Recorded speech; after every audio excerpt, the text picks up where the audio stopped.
Praise the lord. దేవుని ఉన్నతమైన నామమునకు మహిమ కలుగును గాక. ప్రభు నామమున మీ అందరికీ హృదయపూర్వక వందనాలు.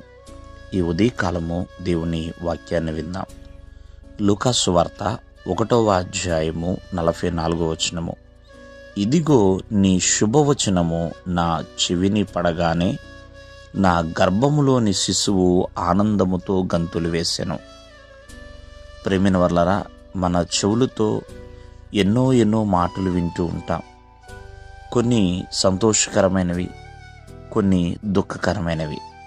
ఇక్కడ ఎలిజబెత్ ప్రేమిన వర్లరా, మరియు గురించి విన్నది ఎంతో శుభప్రదముగా, తను సంతోషముగా ఆనందముగా ఉండునట్లుగా, ఎంత ఆనందంగా ఉందంటే తన గర్భములో ఉన్న శిశువు కూడా ఆనందంతో గంతులు వేసే ఆనందం. ప్రేమిన వర్లరా, అందుకని ఆనందంతో అంటూ ఉంటుంది, స్త్రీలలో నువ్వు ఆశీర్వదించబడిన దానివి, నీ గర్భఫలము ఆశీర్వదించబడుతుంది అంటూ ప్రేమిన వర్లరా ఒక దీవెనకరమైన మాటలని ఎలిజబెత్ పలుకుతుంది. ఎలిజబెత్ మరియ యొక్క శుభవచనాన్ని తన చెవిని పడగానే ఎంతగానో సంతోషించిందండి. ఎందుకంటే గాబ్రియేలు దేవదూత వచ్చి మరియతో చెప్తుంది, నువ్వు పరిశుద్ధాత్మ వల్ల గర్భం ధరిస్తావని. చూడండి, ఒక కన్యక గర్భము ధరించుట అంటే సామాన్యమైన విషయం కాదది. ఎంతో అవమానము, ఎన్నో సమస్యలు, ఎన్నో శ్రమలు. అయినా మరియా ఎంతో శుభముగా, ఎంతో సంతోషముగా ఆ యొక్క వాక్కును తీసుకుందండి. తీసుకుని ఏమంటుందంటే దేవదూతతో, నీ మాట చొప్పునే నాకు జరుగునుగాక అంటుందండి.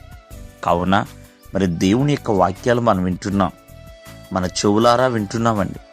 ఎన్నో గద్దింపు మాటలు ఉంటాయి, కొన్ని ఆజ్ఞలు ఉంటాయి, కొన్ని కట్టడలు ఉంటాయి, అలాగే కొన్ని ఆశీర్వాదకరమైన మాటలు ఉంటాయి. అంతేకాకుండా కొన్ని వాగ్దానాలు కూడా దేవుని వాక్యాలు ఉంటాయండి. మరి ప్రతి వాక్యము కూడా శుభవచనములాగా స్వీకరించాలి. ఎప్పుడైతే దేవుని యొక్క వాక్యమును శుభవచనముగా స్వీకరిస్తే ఆనందముతో నింపబడతాం, ఆశీర్వాదముతో నింపబడతాం, ధన్యతతో నింపబడతాం. ప్రియమైన వర్లారా, ఇక్కడ మరియా మరి ఆ మాటని ఆ యొక్క శుభవచనంగా చూడండి ఎంతగా భావించిందంటే అంత సంతోషంగా.